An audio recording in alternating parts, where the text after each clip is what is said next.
Apa kabar saudara? Kembali saya Bambang Kalitus menjumpai Anda dalam Sapa Redaksi on Vocation. Nah, pada kesempatan kali ini redaksi berada di seputaran Gianyar. Kita akan mengunjungi gereja Katolik yang ada di Gianyar, Gereja Katolik Santa Maria Ratu Rosari. Nah, kita ingin menjumpai Romo Kepala Paroki, Romo Dominikus I Gusti Bagus Kusumawanta. Kita ingin mengetahui bagaimana sejarah awalnya gereja Katolik ini bertumbuh, berkembang awalnya di Gianyar, dan bagaimana misi-misi pastoral yang sudah dilakukan, dan kemudian apa saja yang perkembangan yang ada di paroki Santa Maria Ratu Rosari Gianyar. Saudara, ikut saya, kita menjumpai beliau, Romo Kepala Paroki Gereja Katolik Santa Maria Ratu Rosari Gianyar.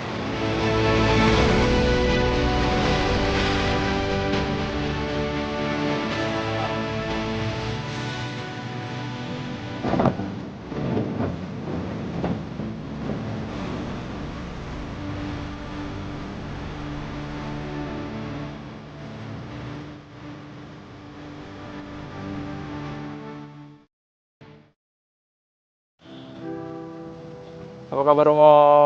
Om Swastiastu. Salam Swastiastu, salam sejahtera. Sehat selalu ya Romo ya? Rahayu nggih. Terima kasih untuk kedatangannya.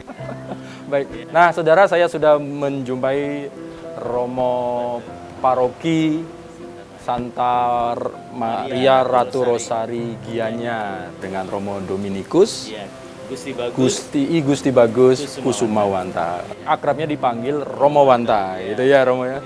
Waduh, terima kasih Romo atas waktunya di tengah-tengah kesibukan ini. Kebetulan kita hadir dari masa Pekan Suci. Iya. Ini pasti padat sekali karena Padat. umat akan melakukan ibadah ya. Iya, betul. Untuk menjelang Paskah ini. Betul. Ada Kamis Putih, Jumat berturut-turut. Nah, ini kesempatan ini luar biasa. Saudara, jadi ini Ratu Maria Santa Rosari. Maria Ratu Rosari. ini salah satu Iya. ikon kita. Iya. Waduh, ya baik. Iya. Nah, Romo, kita mau tahu bagaimana sejarah awal Ya. berdirinya gereja Katolik di Gianyar ini ya Romo ya. Baik. Mulai dari tahun berapa, kemudian Ya. siapa yang membawa. Gimana Romo? Mungkin bisa Baik. dijelaskan kepada Terima kasih atas semuanya. sama-sama.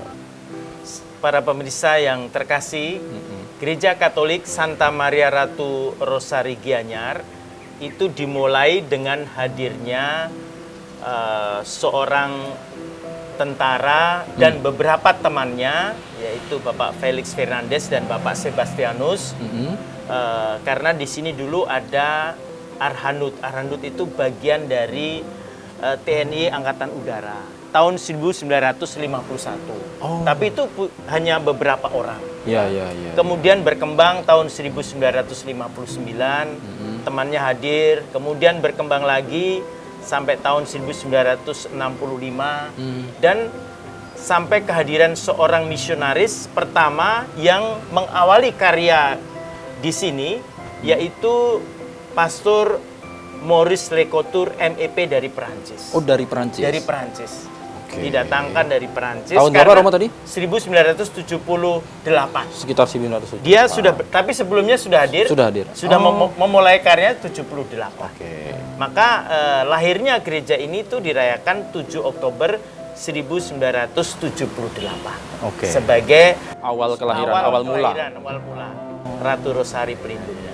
Nah, kemudian beliau mendirikan TK. TK. Kemudian tahun 1978 setelah itu, tahun 1983 mendirikan sekolah ukir yang nanti Sekolah kita ukir. bisa lihat. Oke, Ya, tempatnya. kemudian SD berkembang, ya, kemudian dari TK SD diharapkan kemudian adalah SMP. Tapi setelah Pastor Maurice ini berkarya sampai tahun 1996 itu digantikan oleh Romo Natawijaya. Oke. 1990. Ya. Kemudian Baik. sampai tahun 2000 beliau berkarya di sini. Kemudian dilanjutkan Romo Agus Sugiarto Romo Yohanes Handrianto 1000 tahun 2000 sampai tahun 2010.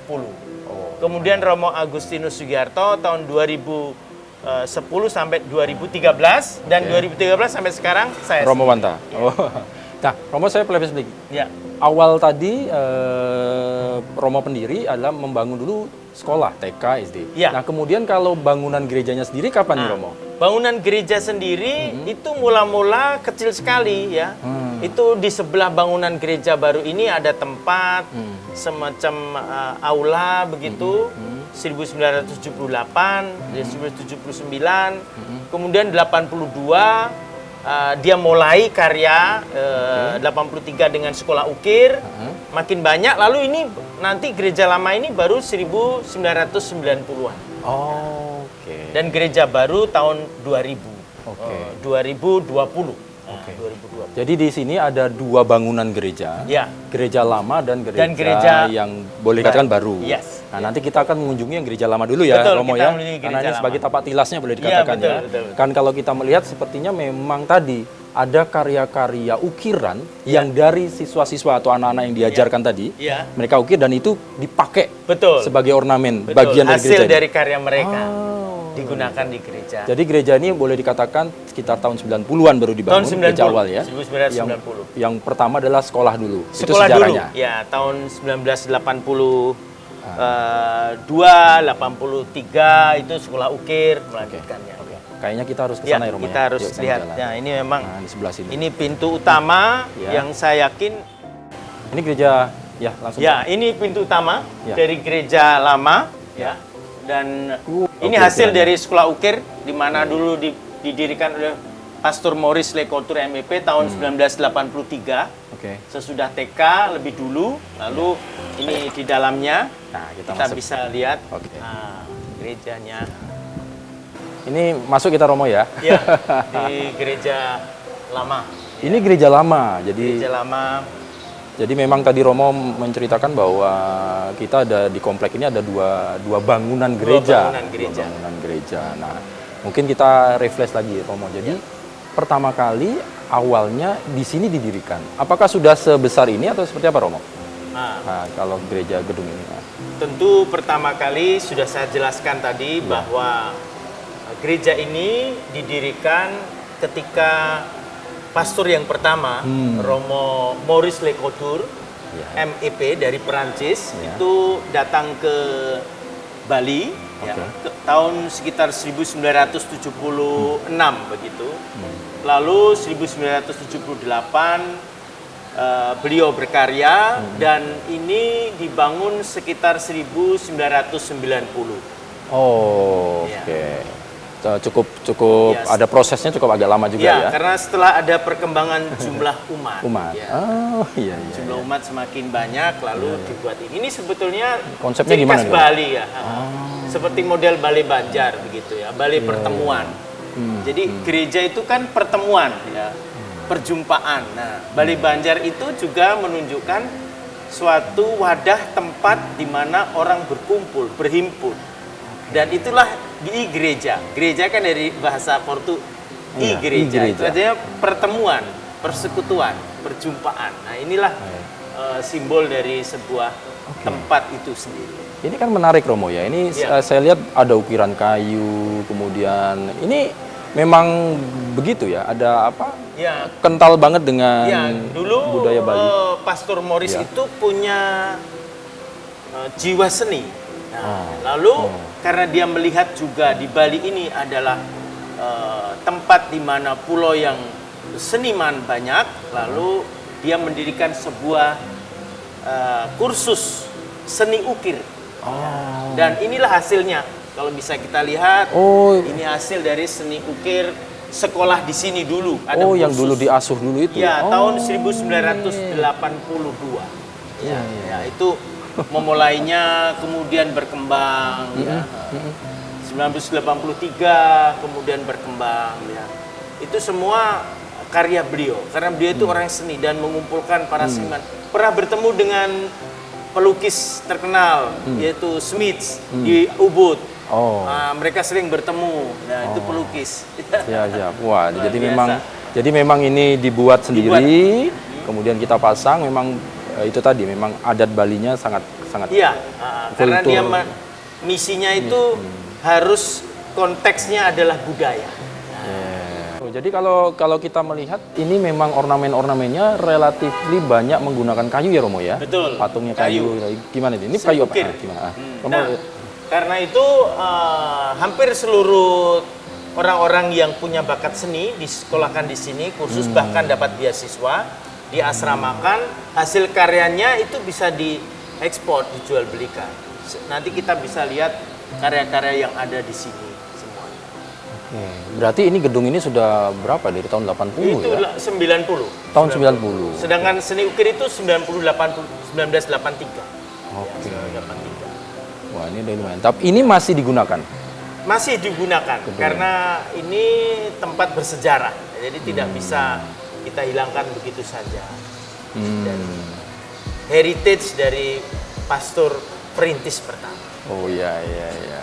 Oh, baik, baik. Nah, Romo, kalau kita mau lihat komposisi dari umatnya sendiri, Ya. kalau untuk paroki San Maria Gianyar ini seperti apa ya, Romo? Nah, ada berapa lingkungan atau gimana komposisi gereja San Mari Gianyar itu awalnya hanya 4 stasi, 4 lingkungan. 4 Ya. lingkungan. Pertama stasi terjauh itu adalah Bangli. Ya. Di sini terdiri dari 2 kabupaten, Gianyar dan Bangli. Nah, Gianyar sendiri hanya ada 3 lingkungan. Ya, itu awal mulanya di sini itu Santa Barbara, kemudian Santa Brigita Bitre, kemudian Santo Mikael Ubud. Oh, Hanya daerah itu Ubud. saja. Dan Bangli Santo Damianus. Ya, itu empat ini saja. Dan pertama 240 jiwa, sedikit sekali, sehingga untuk tempat ini Masih saya memadai. kira masih memadai. Masih memadai. Waktu itu. Waktu itu tahun 1990. Oh. Oh, jadi ini gereja Gianyar ini membawai 2 wilayah untuk sementara ya, Romo ya? Iya, 2 Gianyar, kabupaten. kabupaten Gianyar dan Bangli. Berarti sekarang masih 4 lingkungan. Sekarang sudah bertumbuh. Oh, sudah bertumbuh. Sudah lebih banyak lagi. Oh. Menjadi 7 lingkungan. 7 lingkungan. 7 lingkungan. Oh. Jadi Iya, akan iya. 8 juga, tapi masih 7 dulu ya. Iya, iya. Nah, ini iya. banyak kan pendatang di sini. Jadi komposisinya itu hampir 70% itu adalah pendatang. Oke. Sedangkan mereka yang hadir di sini itu yang asli itu karena perkawinan, kemudian orang Bali dengan orang Kristen, begitu dari Jawa, dari Flores, dari NTT. Nah, begitu kemudian pelan-pelan juga ada pegawai-pegawai negeri yang dari luar, kemudian Polri, TNI, ya.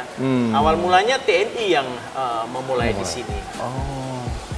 Baik, baik. Nah, Romo, nanti kita akan lanjutkan lagi. Kita akan tahu kemudian bagaimana proses pengembangan, mungkin ada misi-misi pastoral, kemudian Ya. berkembang kemudian Ya, bagaimana gereja ini yang dari awal itu kemudian akhirnya bisa apa ya, boleh dikatakan terus berkembang, tentunya memberikan dampak yang positif kepada tidak cuma Untuk umat masyarakat. Katolik ya. Bukan, ya. Tentunya. Gereja harus memasyarakat. Gereja hadir untuk masyarakat, untuk dunia. Nah, kita bahas itu ya, Romo ya. Oke, siap. Saudara, jangan kemana-mana, tetap bersama saya dan Romo Wanta. Kita lanjutkan setelah yang satu ini.